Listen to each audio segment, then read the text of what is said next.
Kerala hotel and restaurant association Kasaragod യൂണിറ്റിന്റെ നേതൃത്വത്തിൽ ജനപ്രതിനിധികൾക്ക് സ്വീകരണം നൽകി. കാസർഗോഡ് KHRA ഭവനിൽ സംഘടിപ്പിച്ച സ്വീകരണ പരിപാടി അസോസിയേഷൻ ജില്ലാ പ്രസിഡന്റ് നാരായണ പൂജാരി ഉദ്ഘാടനം ചെയ്തു. കേരളത്തിൽ ആദ്യമായി കാസർഗോഡ് ഡ്രീം ഫ്ലവർ IVF സെന്ററിൽ എംബ്രിയോസ്കോപ്പ് ഇൻസ്റ്റാൾ ചെയ്യപ്പെട്ടിരിക്കുന്നു. നിർമ്മിത ബുദ്ധി ഉപയോഗിച്ച് ഭ്രൂണങ്ങളെ തിരഞ്ഞെടുത്ത് IVF ചികിത്സയ്ക്കായി ഉപയോഗിക്കുന്ന ഇൻക്യുബേറ്റർ ഇപ്പോൾ ഡ്രീം ഫ്ലവർ IVF സെന്ററിൽ. Kerala hotel and restaurant association Kasaragod യൂണിറ്റിന്റെ നേതൃത്വത്തിൽ ബാങ്ക് റോഡിലെ KHRA ഭവനിൽ വെച്ച് കാസർഗോഡ് മുനിസിപ്പൽ ചെയർമാൻ അബ്ബാസ് ബീഗത്തിനും health standing committee chairman Khalid പച്ചക്കാടിനും കാസർഗോട്ടെ ഹോട്ടൽ അംഗങ്ങൾക്കും സ്വീകരണം നൽകി. KHRA കാസർഗോഡ് ജില്ലാ പ്രസിഡന്റ് നാരായണ പൂജാരി സ്വീകരണ പരിപാടി ഉദ്ഘാടനം ചെയ്തു.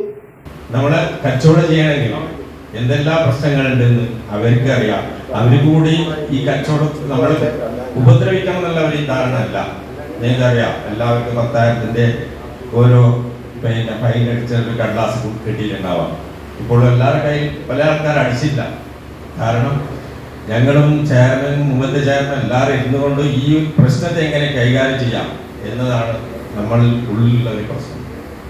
അപ്പൊ നമ്മൾ എന്തിരുന്നെങ്കിലും നമ്മളെ ജില്ലാ ഭരണകൂടം, അതേപോലെ തന്നെ തദ്ദേശ ഭരണം, ഇതെല്ലാം എല്ലാവരും അങ്ങോട്ടും ഇങ്ങോട്ടും ഇരുന്നുകൊണ്ട് ചർച്ച ചെയ്തെങ്കിൽ നമുക്ക് എവിടെയെങ്കിലും ഒരു പരിഹാരം കണ്ടെത്താൻ പറ്റും. KHRA municipal unit president Abdulla KH അധ്യക്ഷത വഹിച്ചു. KHRA സംസ്ഥാന സെക്രട്ടറി മുഹമ്മദ് ഗസാലി, ജില്ലാ സെക്രട്ടറി ബിജു ചുള്ളിക്കര എന്നിവർ മുഖ്യാതിഥികളായിരുന്നു.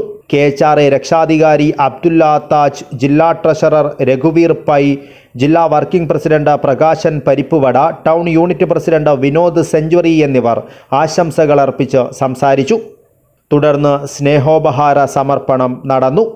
KHRA Kasaragod town unit secretary Ajesh സ്വാഗതവും municipal unit secretary Abdul Razak നന്ദിയും പറഞ്ഞു.